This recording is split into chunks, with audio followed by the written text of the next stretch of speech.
общественные деятели,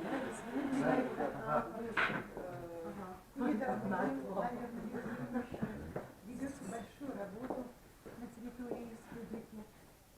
Меня зовут Наталья Николаевна, я работаю в постоянном представительстве очень давно, 26 лет. Вот, работаю главным советником и помощник Михаила Евгеньевича Николаева. Мы рады вас видеть в нашем культурно-информационном центре. Вы сейчас находитесь как бы на крыше даже нашего здания, потому что вот это помещение было создано как бы искусственно, надстройка, в 2012 году, в 90-летию постоянного представительства. А через чуть-чуть 2 года с хвостиком мы будем отмечать уже 100-летие со дня образования нашего постоянного представительства. Институт представительств, субъект Российской Федерации, возник на заре советской власти и входит в первое учреждение социалистического типа. То есть такого рода учреждений до революции не было. Когда свершилась в 17 году, произошла Октябрьская революция, то сюда приехали, ну, как вы понимаете, вот, наиболее такие активные общественные деятели, коммунисты, и стали как бы они собираться вокруг Сталина, который тогда был открыт наркомнац, стали вокруг него ставить вопросы и решать пытаться. Таким образом, внутри наркомнаца стали создаваться по национальному признаку отделы, подотделы. Это были истории нашего постоянного представительства. Якутский подотдел был создан, его возглавил Степан Максимович Ржаков. Так? Вот. Там было всего в якутском подотделе 2 человека работало, но они кипели в самой гуще событий, потому что тогда очень многие вопросы госуправления решались внутри наркомнаца. Они информировали органы управления республики. На территории республики была очень сложная тогда ситуация, вы, наверное, знаете из истории, да?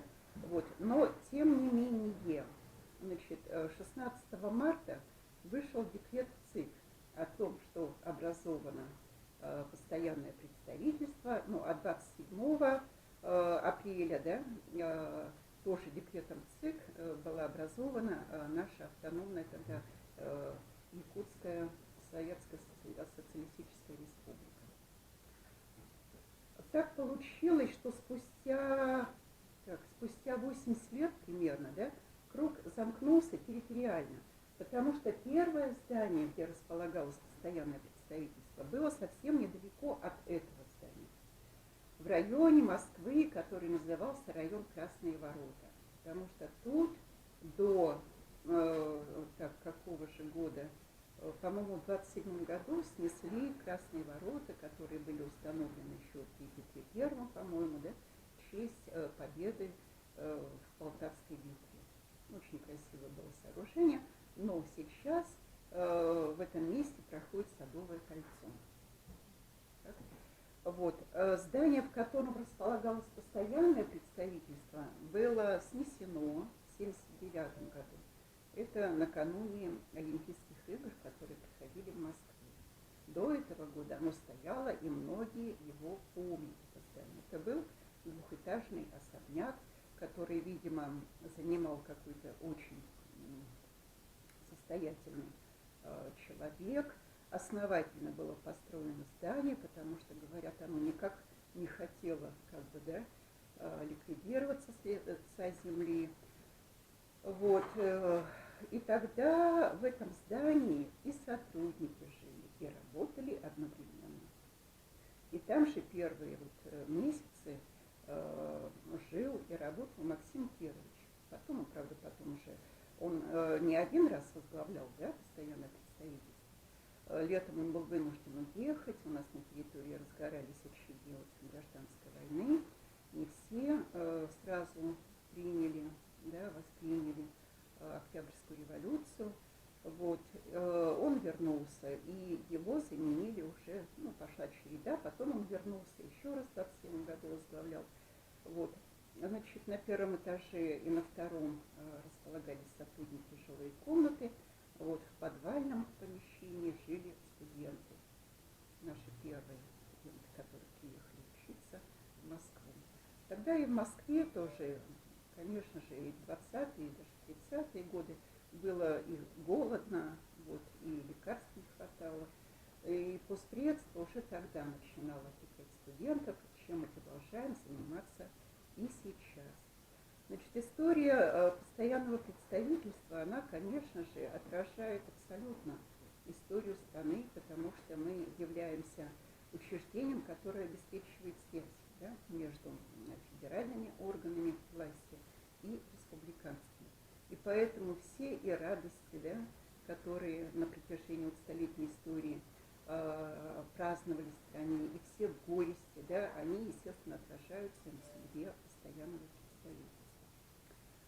Судьба постоянного представительства была связана со многими выдающимися личностями республики, в частности, Василий Васильевич Никифоров, Люмлер, да, был некоторое время сотрудником постоянного представительства.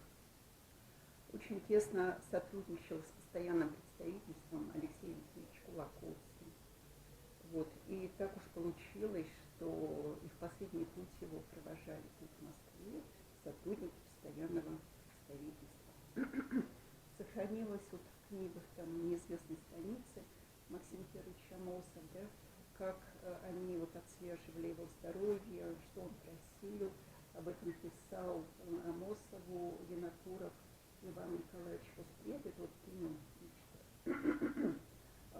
Алексей Алексеевич умер после второй, по-моему, по счету операции. У него были проблемы с желудком. Вот, потому что вы, наверное, знаете историю, да, Кулаковского. Он до этого совершил несколько поездок на север, там, где, как он говорит, я должен быть там, да труднее всего, да. Там, короче, было очень неспокойное положение. Вот, он выезжал туда, и чтобы поспеть на первый съезд в Баку, Турководов, он буквально вскочил на подножку последнего парохода, который перед уже ледоставом, уже замерзала река, да, вскочил, вот, и поехал, это вернувшись из Верхоянии, то есть там он проделал колоссально тяжелый путь, да, вернулся, вскочил на подножку уходящего парохода, и еще до Москвы тогда добирались месяцами. Вот, и приехал сюда уже абсолютно, конечно, обессиленным и больным.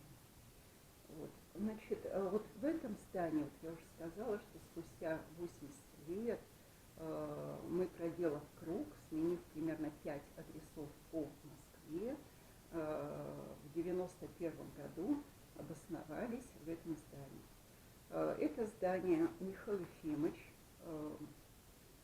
поставил вопрос перед Борисом Николаевичем, сказав, что более 300 лет наша республика является валютной кузницей для страны, тогда еще СССР был в 91-м, да, его не стало.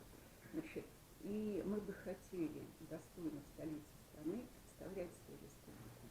Помогите нам вот с решением проблемы, да, создания.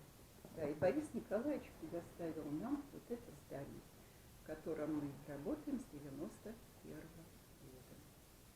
Ну, это здание не целиком занимает Пуспецка.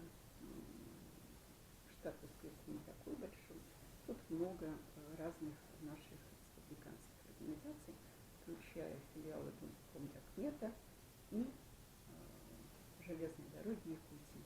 Ну, вот то, что смогли с вами, я вам постаралась рассказать. Нам говорят, что уже время закончилось наша историю, да, будем мы изучать дальше. К 22 году будем писать книгу. Вот, будем углублять.